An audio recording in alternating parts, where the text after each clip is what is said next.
The Lord is thy shepherd, I shall not want. Him maketh I like down in a green pastures. Him leadeth I beside still water them. Him restoreth I soul. Him leadeth I in the path of righteousness for him name's sake. Yea! Though I Rasta go walk through the valley and the shadow of death, I can't fear no evil, for thy rod and the staff, them comforted I and I. Uno prepareth a table before I in the presence of our enemy them. Uno anointed I head with uno oil, me cup runneth over. Surely goodness and mercy, I go follow I all the days of I Ivan. May I go dwell in the house of the Lord God. Jah! Kadamawe gromabea tela exact beer tana istalina bashante shante shante shante. Kadamawe gromabea tela where two and three meeting at the name of the Most High Jah.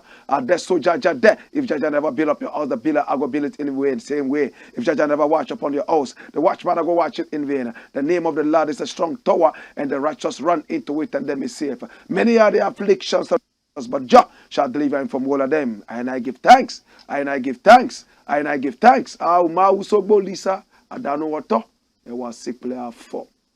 Our tanyu mo you wala don. This is the Black Pot, aka Kukushodemo, where we speak truth to power. And my name, Black Rasta. Now, in every traditional African home, there is a black pot. And each time this black pot sits on the fire, there is something super sumptuous cooking. Ingredients of so many different types, shapes, and sizes. Abandon all their differences and relegating all these into the background so they could relocate into the black pot and be subjected to some good amount of cooking where they produce food. Now, what are these differences? Differences of color, shapes, sizes, aromas, and even flavors. Yes. Now they produce the food in all its palatability. It is not even enjoyed by the black pot. Neither is it enjoyed by the ingredients. That is the paradox of it all. Yet every time there is a need, the ingredients and the black pot will rise to the occasion and produce food. As we say every time, this is a lesson of selflessness. How many of us believe that once we work very hard to have it, we are the only people deserving of enjoying it? How many people will never do anything positive as long as that thing will not benefit them personally? If it's even going to benefit other people, no, they won't do that. How many people amongst us, if this was their last minute on earth, will press that button if they had the chance to kill everybody in the whole world so that they will all go together? How many people believe that if they had the opportunity to control the world, they would certainly put people under pressure? My brother, my sister, it is a world of diverse intentions and diverse opinions. In our opinion here, it's all about patriotism. As long as we love our country, we will not do anything to hurt it. We will not do anything to hurt the indigenous, neither will we do anything to even hurt the plants and the animals, flora and fauna. This is the Black Pot, aka Kukushodemo. And here we don't do politics. What we do is called patriotism. Yes, that is what we talk about. And on this show, my brother, my sister, we are live on YouTube. And our YouTube channel is Black Empire Media. Black is spelled B-L-A-K-K. And we are also live on Facebook. Please subscribe to our YouTube channel. Hit on the notification bell so that each time we are on, you will be the very first to feel our vibes. This is the Black Pot. I want to say thank you so much to Isit. Isit is I-S-I-T. That's in spirit, in truth. And it is the newest social media app that everybody's talking about, produced and modeled by Ghanaian engineers in America. Now you can go live on EZ. You can also send text messages on EZ, and also video and audio calls you can make. So you see, with EZ is super positive. Now, if your regular social media platform is giving you all the worries, why don't you jump ships and join us on EZ? Racism, violence, and even nudity on your regular social media platforms. Leave that. Come join us. It's easy to join EZ. Just download the EZ app from Google Play and App Store, and everything is everything. Oh gosh, make crystal clear memories by connecting with family and friends and keeping that on EZ. This is the Blakk Port, aka Kukushodomo, and here we speak truth to power. Today we have 5 important things we need to look at. And we're going to be very quick. I want to apologize for the late start of the show. Technical issues. We are through now. And today we're going to keep everything very short. Keep your messages coming in. We're going to read them time after time. First thing we are looking at is rolling on the screen. And it says, sack this minister now. Which minister is that? Which minister are they asking us to sack? My brother, my sister, come here. Now, let's look at the story. Watch the story and let the story flow. This is nonsensical. Henry Akoto calls for immediate sacking of minister over 24-hour economy comments. Who is Henry Akoto? This is Henry Akoto. Who is the minister that is supposed to be sacked? We will get that from the story. Run the story, my youth. Watch it. What's the story saying? It says, a leading member of the National Democratic Congress and a 2020 parliamentary candidate for the Oforikrom constituency, Henry Osei Akoto, has called for the immediate sacking of the Upper East Regional Minister, Stephen Yakubu. What is the sacking for? It's over the recent comments on the 24-hour economy debate. According to him, he struggles to understand why a minister of state would make such a comment in public. So what comment did the minister make? Run to the end of the story and we will show you exactly what the minister said. This is what the regional minister said. The vice president is saying that he understands the region. He says that this 24-hour economy, my brothers, when we work in the farms and we are tired in the night, we have to sleep with our wives. We have to be with our wives in the night. You want us to go and be farming, and then people would come and take our wives away? The minister questioned amidst shouts of no from the audience. Find me a photograph of Stephen Yakubu, the minister in charge. My brother, my sister, I am so embarrassed and ashamed. He's supposed to be a regional minister, Upper East Region, Bolgatanga. He represents one of the most important regions we have in this nation. Now, the Frafres are a unique people. They speak a language called Gruni. One of the very first radio stations in the region was built right there. My brother, my sister, Bolgatanga itself simply means built on the rocks. It's not ordinary rocks. We're talking about a solid foundation. And if you have a minister like this, speaking like this, as if he was speaking through his anal cavity, I am shocked. I am totally exasperated, cacophonized, befuddled, in fact, hypnotized. Can you believe this? 24-hour economy, we are told, is working around the clock. They do it in America. They do it in England. They do it in Japan. They do it in China. It was a very smart thing that Mahama decided to bring to us. And he gave us that idea. Let's look at the cons and the pros. All other countries that have developed up to this level, they've all practiced the 24-hour economy, where you can walk into any pharmacy any time of the day and get whatever you want. Walk into any restaurant any time of the day and get whatever you want. And the factories are also working 24 hours. One, apart from the fact that it increases production, it also increases employment.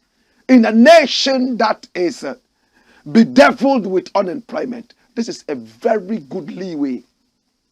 Again, in Ghana and some other African countries, it's so sad. It's one way. In the morning, there's so much traffic because everybody is going to work. In a country where everybody is waiting for government to provide jobs.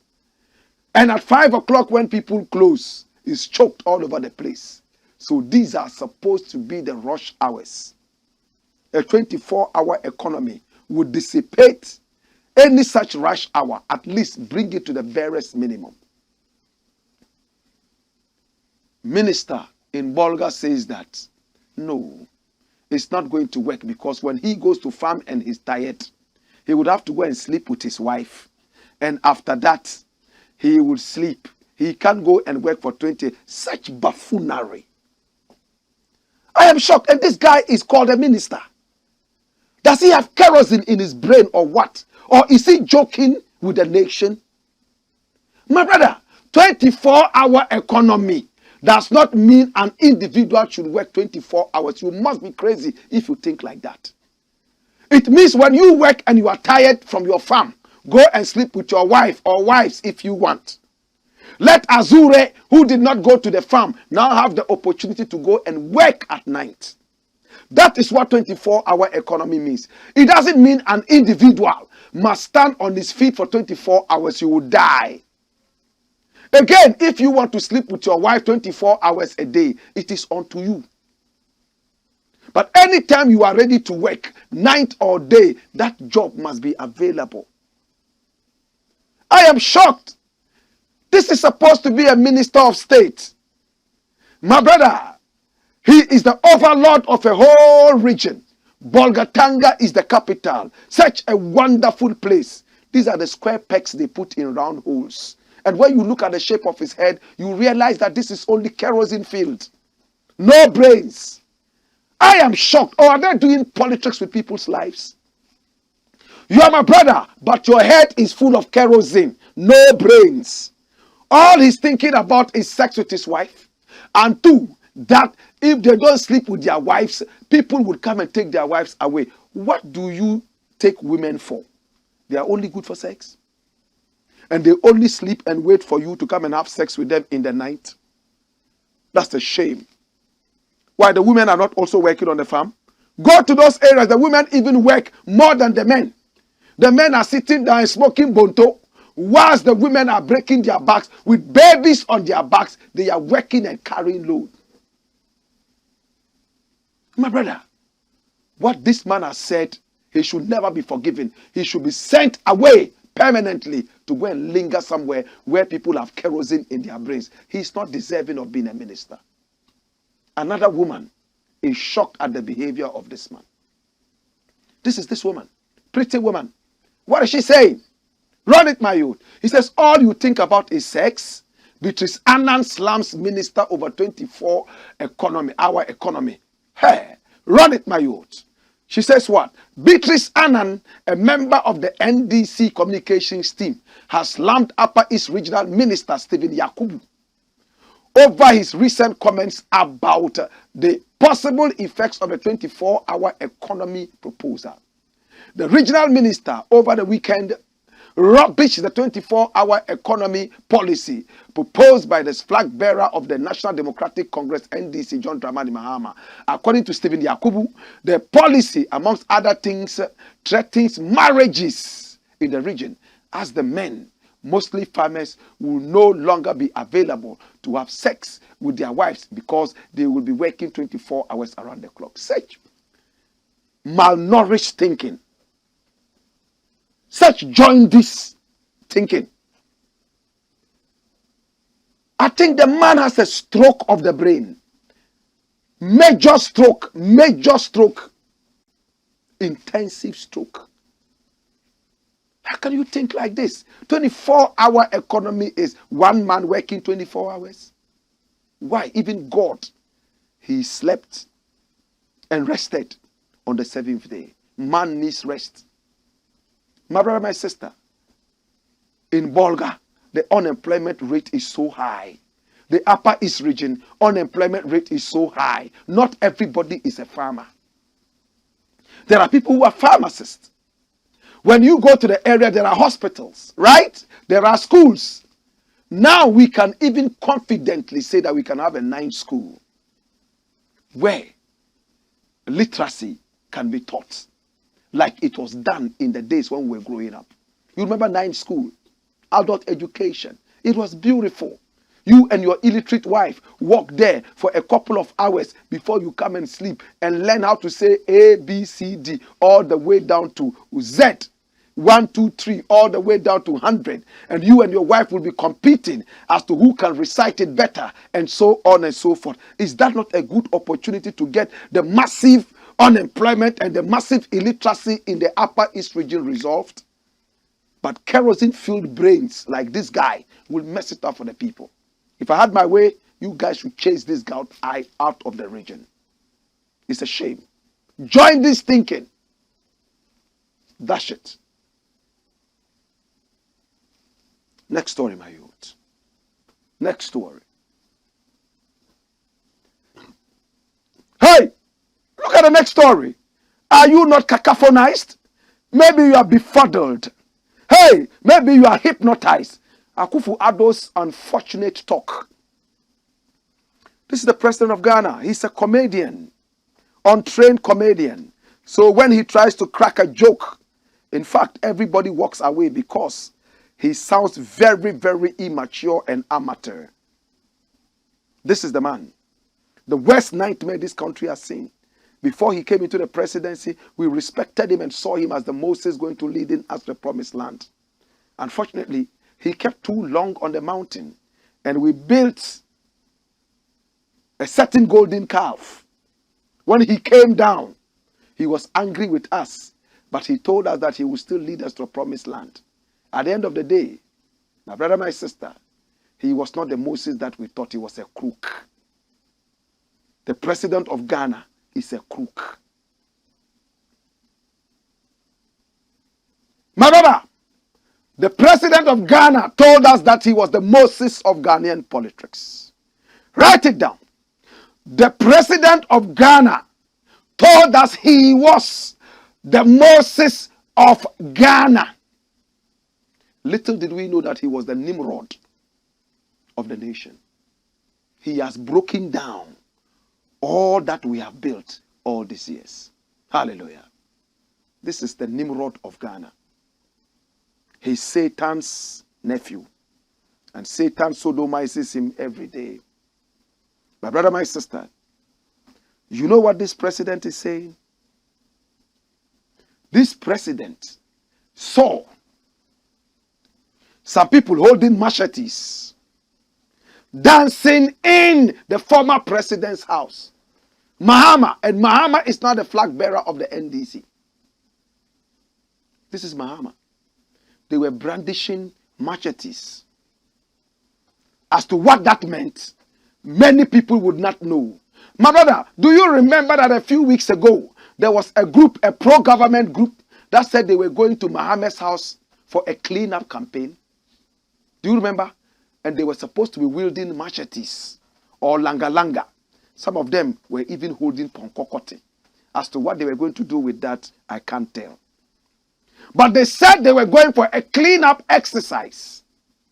Paradoxically, they were going to clean the nation of people like Mahama and the Airbus issue. Do you remember? It was just a few days ago that the national security said they foresaw danger. And for that matter, that demonstration, the cleanup demonstration, should be halted. So people went to Mahama's house with same machetes, dancing yo, yo, yo, ya, yo, yo, yo, yo, ya, yo, Bogom de mamwane kanzon kolin ya yogo ya yo ya yo ya yo ya yo pew. In the north, there are festivals like the fire festival. And when the fire festival comes, people brandish all forms of weapons. And they go out on the street and dance in fire and on fire. Hallelujah. If that was not a traditional dance, then it was a retaliatory dance to warn the people who were coming to clean up the area that the cleaners were already there, so there was no need. True? My brother, my sister, on a more serious note, this was what the President of the Republic of Ghana, Nana Akufo-Addo, said. What did he say? He said that if those holding the machetes, in his own words, and brandishing other weapons were getting ready for violence in the 2024 elections, they will not succeed. Such a deranged president. Why would you think that people in the house of the president, former president, holding machetes, saying nothing about any election, means that they are preparing to fight in the next elections? Of course, it is offensive to carry machetes around, but in our country, it's a sign of hard work. If you go to the north, hardly would you see any farmer go to farm without a machete. They don't see it as a weapon. They see it as a tool. Hallelujah. Is there a difference between a weapon and a tool? But remember, the biggest weapon in Ghana is not the machete. It is the useless CD that Nana Akufo-Addo has made for us. My brother, my sister. So Mahama has spoken. He sent a tweet. Mahama rubbishes Akufo-Addo's condemnation of machete branding NDC members at his office. Show me the tweet. That's the tweet. And this is coming from John Dramani Mahama. He said, this is a bit rich. Coming from a president who superintended the mayhem at Ayawaso West Wagon and has not had a word of sympathy for the families of our 8 compatriots who died from state-sponsored violence in the 2020 elections. I said this thing a day before the former president said it. I won't be surprised if you listen to the show and decided to just pick it up, because they all listen to the show. I'm going to read it again. This is what Akufo-Addo says. Akufo-Addo condemns machete branding NDC members at Mahama's office. And there's a photograph of some of them holding the langa-langa. This is a bit rich, coming from a president who superintended the mayhem at Ayawaso West Wagon and has not had a word of sympathy for the families of our 8 compatriots who died from state-sponsored violence in the 2020 elections. That's what Mahama said. That's what Mahama said. That's what he said. That's it. Now, my brother, let's go into it. Watch me. Nana Akufo-Addo is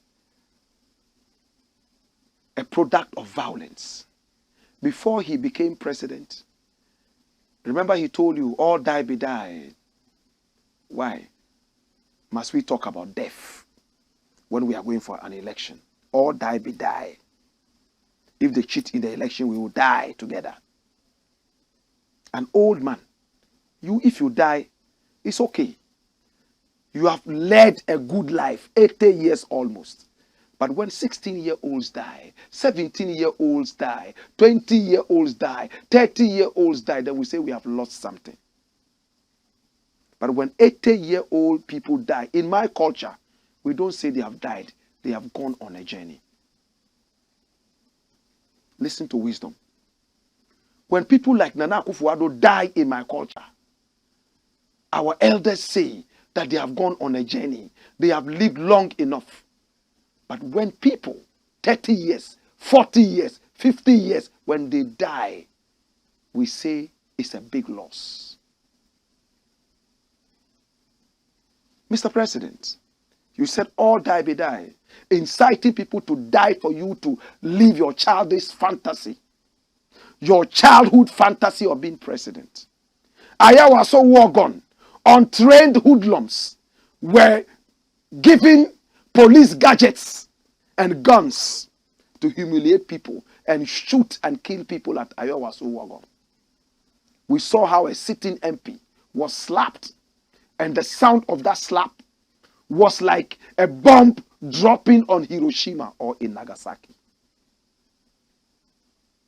Mr. President, during your election, 8 people died. Second election, you didn't even have a word of sympathy for those who died in that election. State-sponsored mercenaries ruined people's lives. And today, people holding common langa-langa. Common langa-langa. But again, we said this somewhere, we're going to say it again. Bring me the photo of Mahama. Mr. Mahama, with all love and respect, the people who came there with the machetes, what was it for? Were they just demonstrating that they were ready to clean up all the debt in Ghana? They were ready to weed your way to the presidency, proverbially. In other words, every debt on the way, anything that will hinder your successful rise to the presidency again, they will deal with that. Symbolically, we do that. We live in a country where we carry machetes to church. Some people even carry guns and stones to church. Some even carry slings and stones to kill their Goliaths. So if symbolically people go to the man's house and they are holding machetes, some 20 people or 5 people, singing and dancing, and Mr. President, the only thing he can think about is they are preparing to go and commit violence during the elections. What happened to the invincible forces? Or was it the invisible demons? What happened to all those tax at Ayawaso Wagon? What happened to those training in government places that Manasseh brought to light in the eye of the Republic? Do we all remember that documentary? If there's any violent president, more violent than Nana Akufo-Addo, then is Satan. Mr. Bahama, I wish that you explained better what those machetes were for. If the people only came there to also retaliate violence, then I expect that you will condemn it in no uncertain terms. Remember, if we all die, you will rule over trees and animals. A word to the wise is in choco. Dash it. When we return, my brother, my sister, come here. We will be doing more. We have more stories coming up. Very deep stories. In 30 seconds, I'll be returning. Send your comments in. We shall read each one of them. Until then, hey! Wayo!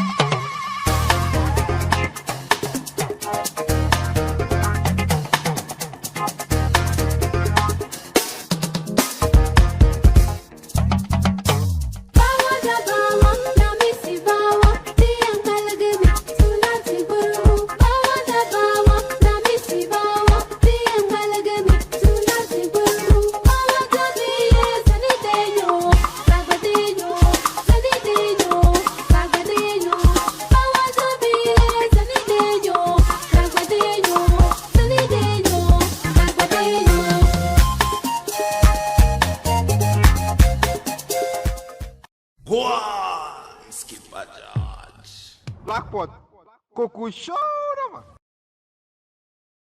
Now, the next story is about a man we all know, and his name is Citizen Kofi.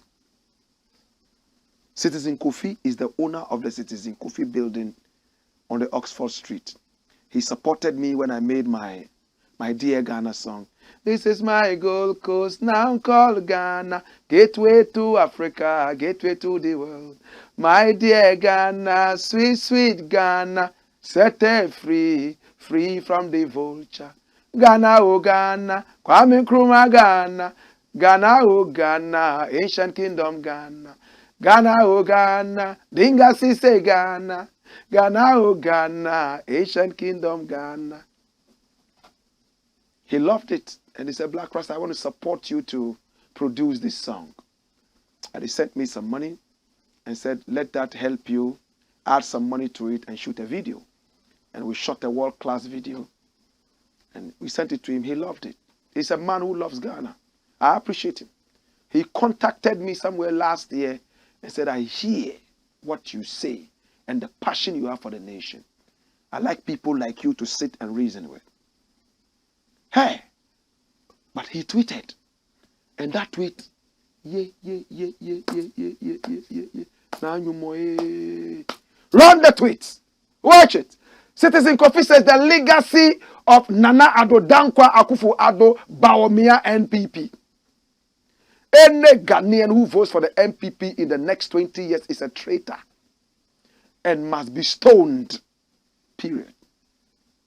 To be stoned is not to go and smoke something or drink something and go. It's to be stoned like they stoned Stephen. We are not fools to be deceived, insulted and stolen blind, and still remain fools. And he copied Akufo-Addo, copied Bawumia, and copied the Ghana Web. And the Ghana Web did justice to it and slapped it on their pages. Any Ghanaian who votes for MPP for the next 20 years is a traitor. You know who a traitor is? Somebody who betrays people. I agree with him. I want to see the stoning that he said as, what is that thing called? An exaggeration, right? But my brother, deep inside me, there are people who even deserve worse because they intentionally let the country go down. That's what he said. That's what he said. What do you think about it? Nana Akufo-Addo has led this country into the ruins. Bawumia is a liar worse than Akufo-Addo. He can tell us that he was only a disciple and therefore he couldn't control the master. We should allow him to come and be his own master. You think we are jokers? That's what he's talking about. The thievery is too much. The nonchalance is too much. They are selling every government property all over the place. Come here. You think we are joking? Bring that tweet again. Come here. He says, the legacy of Nana Addo Dankwa Akufo-Addo Bawumia NPP. Any Ghanaian who votes for the NPP in the next 20 years is a traitor and must be stoned, period. We are not fools to be deceived, insulted, and stolen blind, and still remain fools. And he gave a reason. How much we owe, how much money we have blown and all that. We are not going to go into that. But my brother, those who truly love this country, this man, he has houses in America. He could have just decided to live in America, blow his money and die and go. After all, he's not a young man anymore. But he's looking at the children. He's breeding in this country and elsewhere. He's looking at his grandchildren. How long can we continue being this nonchalant? We must think about it.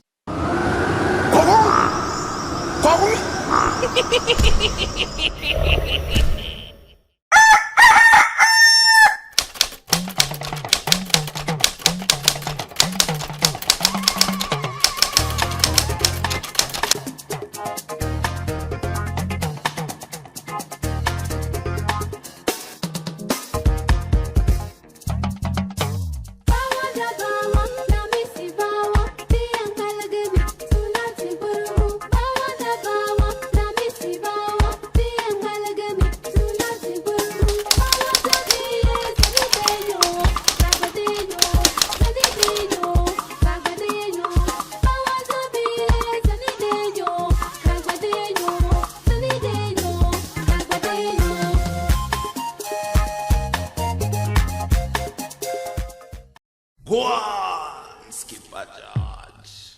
Blackpot, Coco Show. It's rolling on the screen. Watch it, and we appreciate you. Asenso-Boakye fingered in presidential bribery scandal. Who is Asenso-Boakye? You know him? This is Asenso-Boakye. I know him quite well. We went to the same university at the Kwame Nkrumah University of Science and Technology.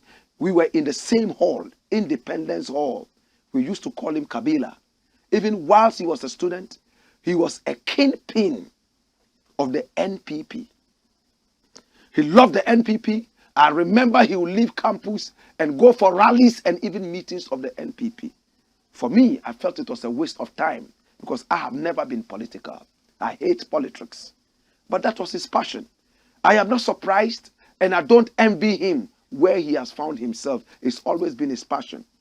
You know what he studied in school? He studied planning and I studied land economy. So he grabbed a Bachelor of Science degree in planning and I grabbed a Bachelor of Science degree in land economy, the same department. So we know each other. I started reading about Asenso-Boakye and bribery, and it broke my heart, especially where the allegation is coming from.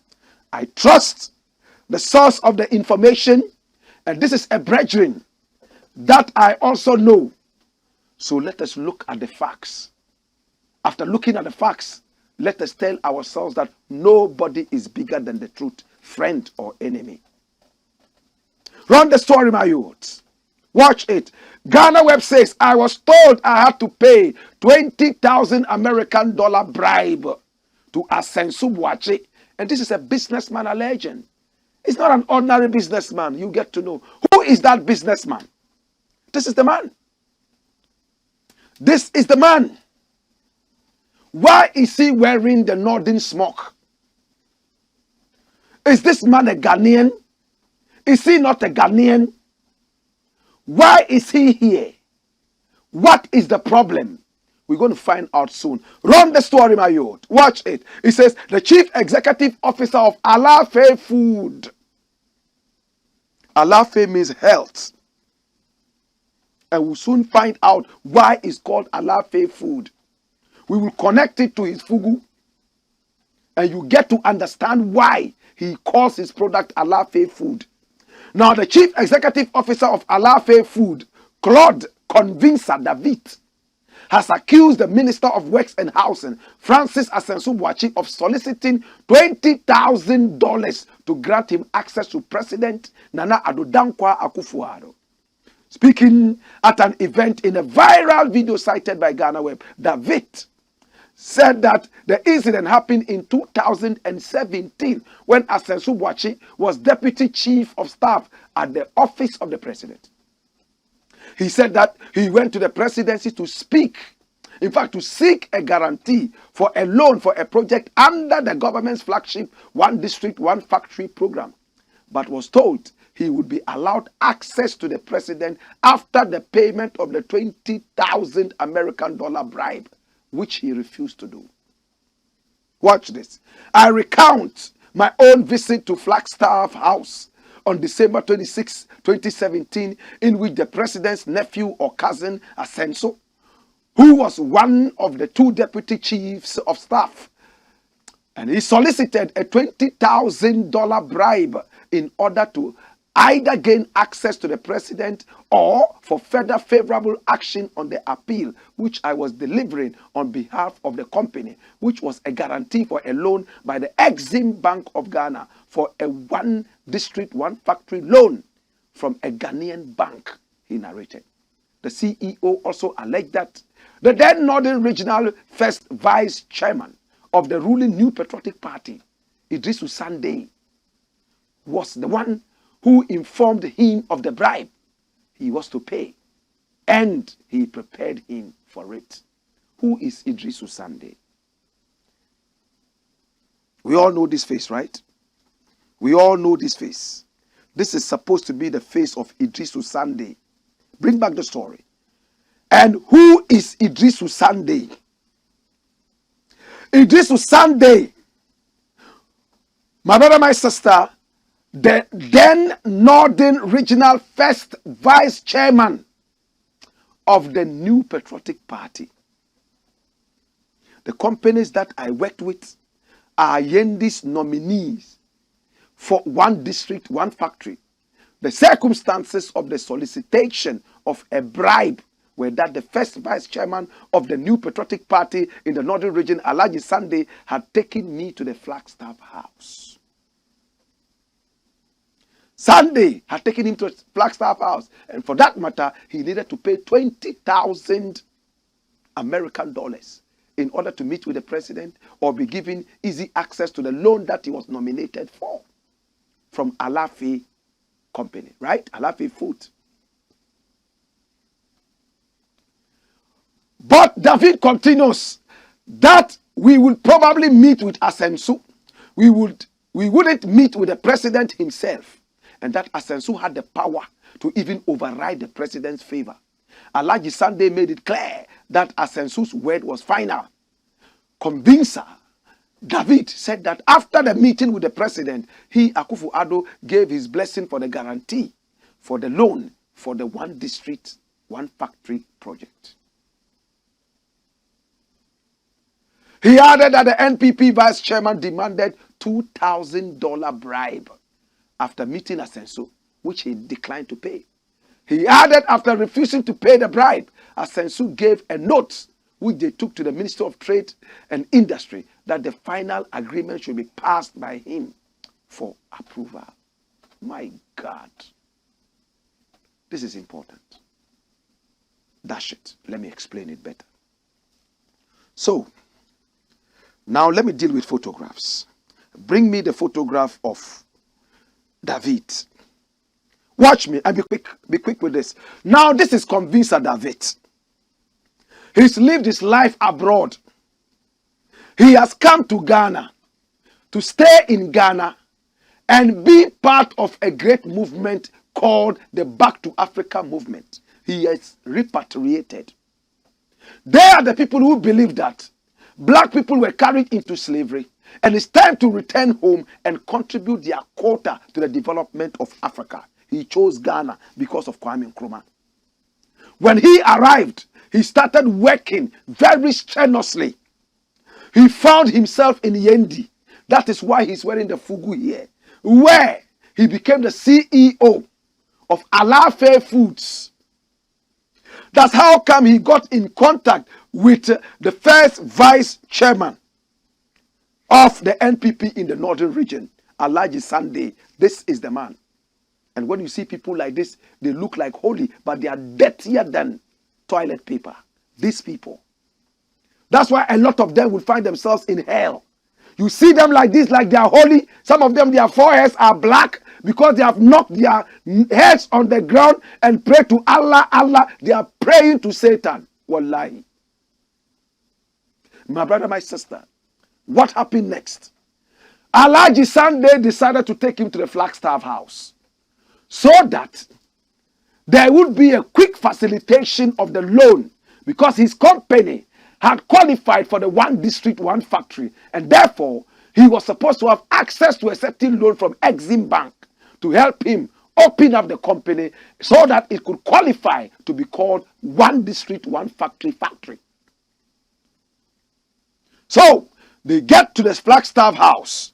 David is happy that everything is going right, and then he's told that Asenso-Boakye is the person.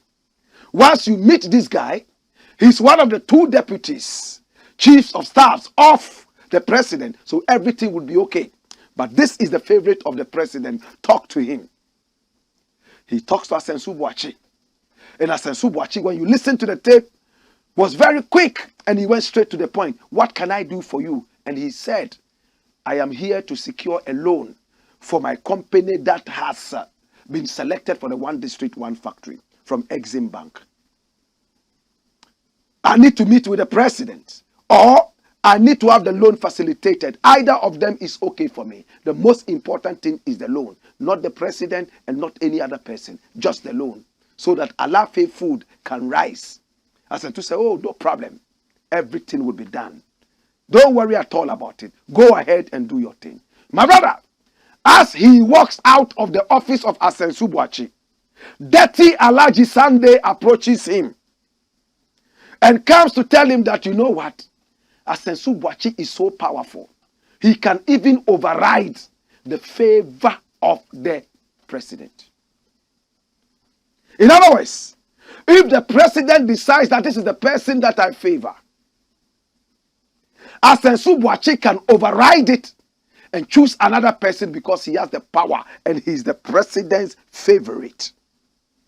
The favor of the president rests on him. Please, Asenso-Boakye is demanding 20,000 American dollars. Move with the photos. Go to Asenso-Boakye. I'm talking about Asenso-Boakye. 20,000 American dollars. That's what Asenso-Boakye requested according to David. Better still, according to Alhaji Sunday. 20,000 American dollars. And David tells Alhaji Sunday, Alhaji Sunday, I thought I told you that going to the Flagstaff house, I would only go that on one condition, that I will not pay any bribe. Why are you talking to me about bribe? Oh, this is not a bribe. It is just to facilitate the thing. Why do I need to facilitate anything by paying some money? It is a bribe. I'm not paying that bribe. Listen to this carefully. Listen. Now, he had the opportunity to meet with the president.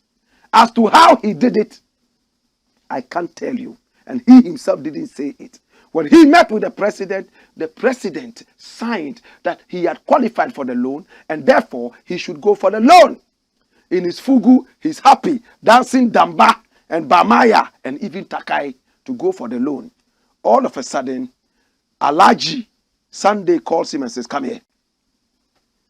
That loan that the president has endorsed for you, you know that I brought you here. You need to give me $2,000. Why? Is it another bribe? No, $2,000 for facilitation. He said, I'm not paying any bribe. Where I come from, we were taught never ever to pay any bribe, even at the peril of our lives. So it is, and so it shall stay. Say, you are stubborn, eh? Okay. He goes to tell Asenso-Boakye, Charlie, the guy be stubborn. That guy be stubborn. Wallahi, he be stubborn. He be shaggy guy. Asenso-Boakye says, okay. Then he writes a note to the Ministry of Trade and Industry and tells them the president has signed that this man should get the loan. But I am saying that don't give him the loan. Let it come to me finally for approval. So he was living his status of the man who can override the decision of the president. As said by Alhaji Sunday. Yeah. That is the whole story. 2017, 6 years down the line, this man remembers everything and he brings it out because it hurts him. And Asenso-Boakye has responded. He has responded. Go back to the story. Now let's go back to the story. Boom! Ha! This, the media assistant to Asenso-Boakye, Francis, said is not true. We wish to state categorically that the allegation is false and evil. Honorable Asenso-Boakye does not know the gentleman in question. He has never met him nor had any interaction whatsoever with him. It may be recalled that this is not the first time this allegation has been made against the MP by the same person. It became obvious then that there was no iota of truth in the allegation. It gives cause to wonder why the gentleman will repeat the same allegation at this time, if not for evil and malicious intentions, a statement said. And this is the whole statement. I'm going to read the first paragraph. Our attention has been drawn to a video of a gentleman by name Claude Convincer David, in which he alleges that in 2017, the then Deputy Chief of Staff at the Office of the President, Honorable Asenso-Boakye, solicited for a bribe from him in order to grant him access to the president. Dash it away. Brethren, this is not the first time we are hearing about people being asked to pay money in order to have access to the president. Remember, there was a certain dinner where people were asked to pay money in huge American dollars, not even Ghana cedis, to be able to gain access to the president and talk to him. We all remember Kennedy Japan also alleging the same thing, bribery and corruption. Our people say, you don't see smoke unless there is fire. If there's no presence of fire, there can't be any smoke. I wish that this thing would be seriously investigated. I wish that we'll go into this issue very seriously, especially that Asenso-Boakye is an MP. And he wants to be retained as an MP. Again, Asenso-Boakye is a minister of state in charge of housing, where there's a lot of corruption all these years. Again, Asenso-Boakye is one of the closest to the jugular veins of the President of the Republic, Nana Akufo-Addo. Come here. Hear me now. This is not a joke. We have turned this country into a circus clown. That such serious allegations will go away like that. For a reason, I trust what David is saying. What would he gain by concocting and lying? What would he gain by telling lies on innocent people? Forensically, we can investigate this. And it's up to us to put our nation first and throw away all sentiments and deal with the real fiber of the issue. Until we bring ourselves to the level where we all will say to ourselves, nobody is bigger than the truth, and become worshippers of the truth. Remember, the Bible tells you, you must worship in spirit and in what? Truth. If you worship in spirit alone, you are joking. If you worship in truth alone, my brother, you have to bring the spirit and the truth together. Until, my brother, my sister, we become worshippers of the truth, our spirit as a nation will die. I am so interested in this. You know why? Years to come, I'm not impugning anything. Years to come, my children are going to grow, and they are going to meet the children of Asenso-Boakye and Alhaji Sunday.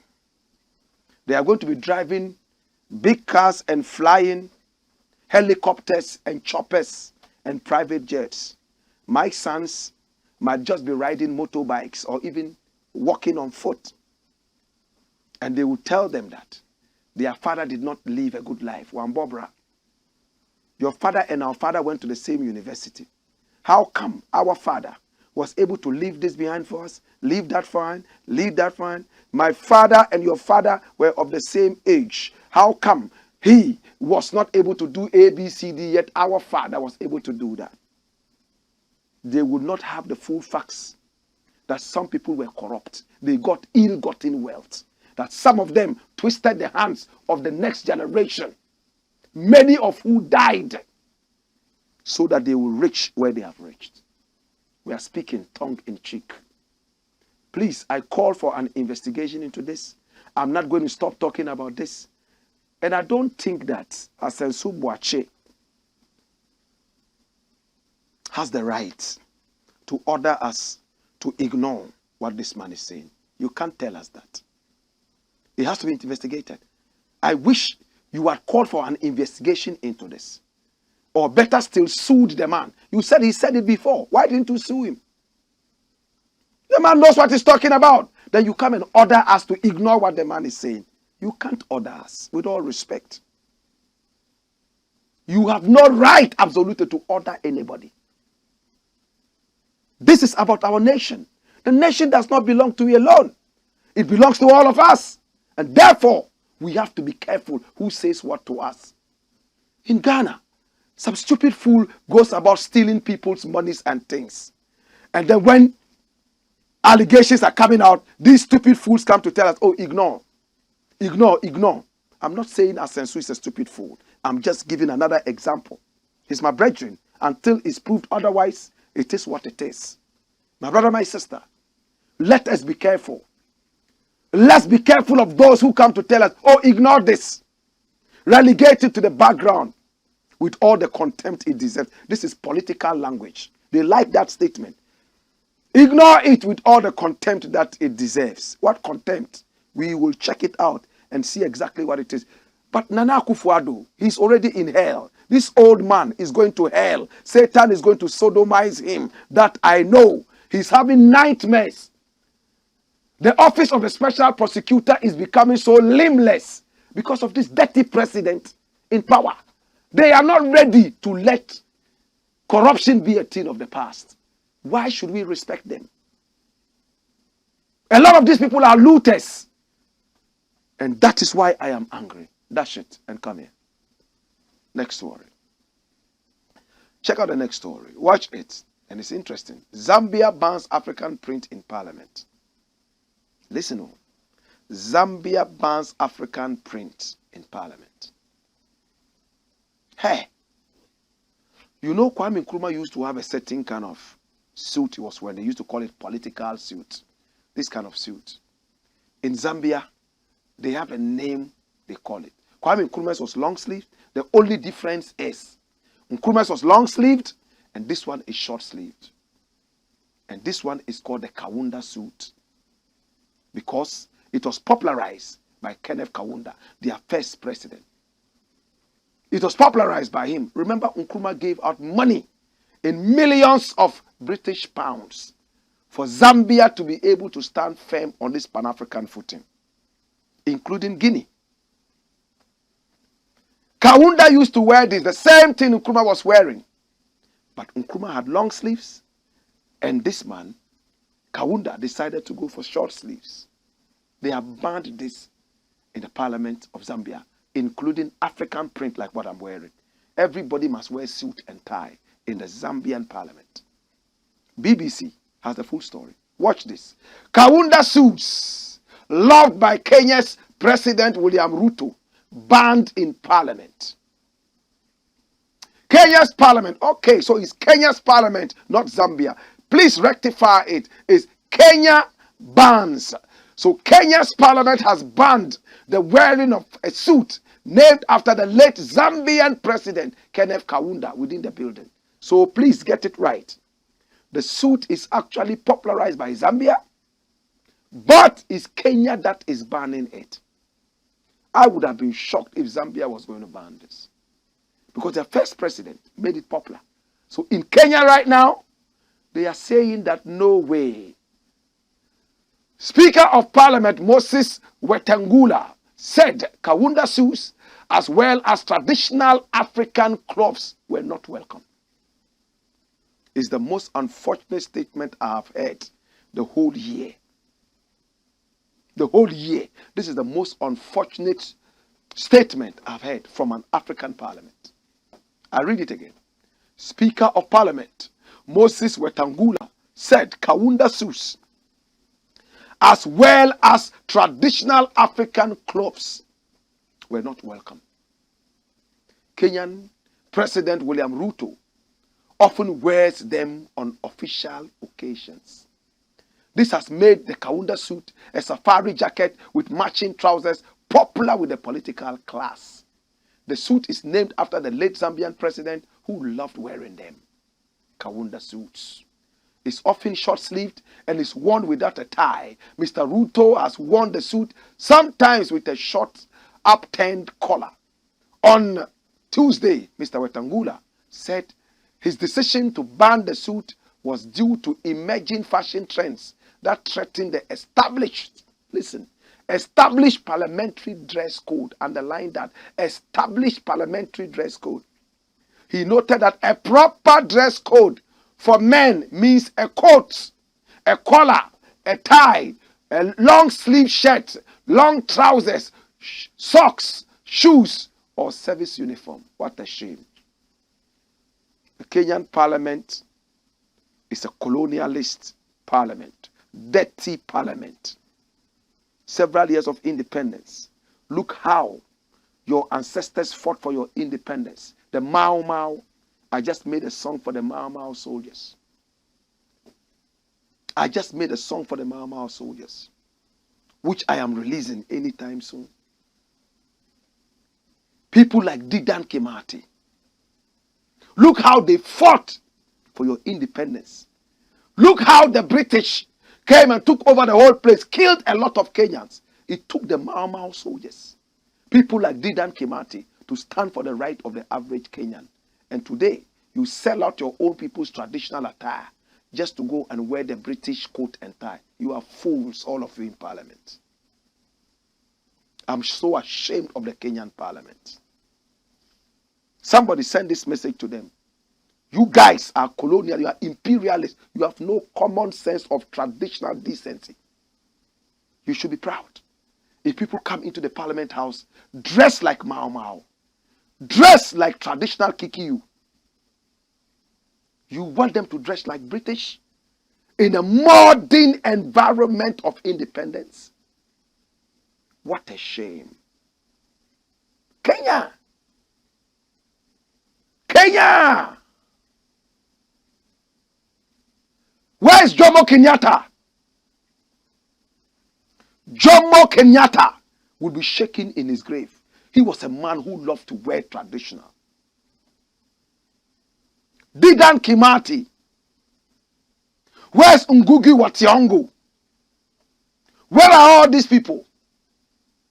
It's a shame. Hey! Go back to the story, the first page.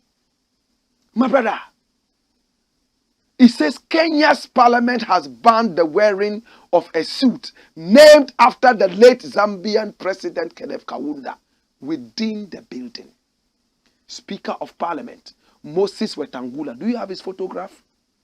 Moses Wetangula said Kaunda suits as well as traditional African clothes were not welcome. Mr. Wetangula, you are a shame to the Kenyan parliament. Mr. Wetangula, you are a disgrace. If this was in the days of slavery, I would make sure that they will sell you back to those idiots. You have the guts, because you speak English, to come and look down on the tradition of the people, your own tradition.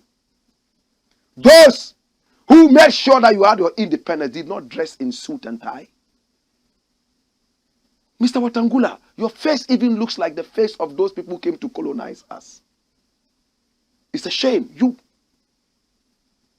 I don't ever want to meet you, but if I do meet you, I will tell you that your brain has been removed and they've poured gutter water into it. You're a shame to the people. Kenyan parliament, and this is the speaker.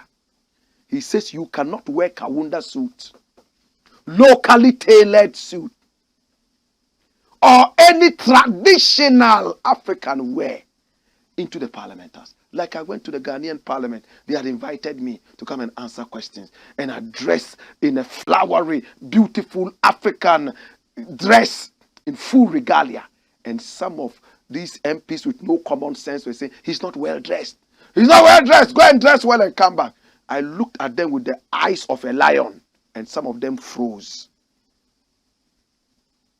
You are dressed in suit. You tell me that you are better dressed than me, who is representing my motherland. You must be crazy. You are gone bonkers, bananas, cuckoos. Mr. Moses Wetangula, your days are numbered if you don't go back and reverse that dirty thing. Throw away the suit and all those dirty things. Like you are dressed like a comedian. The tie is still not even worn properly. It looks like you put your head in a noose. You look like a caricature in that thing. Find me the photograph of Jomo Kenyatta in his real dress, or Dedan Kimathi. It's all right, man. Hold on, it's all right. It's the Blakk Pot, a.k.a. Coco Show, where we speak truth to power. I'm getting too emotional. That's it.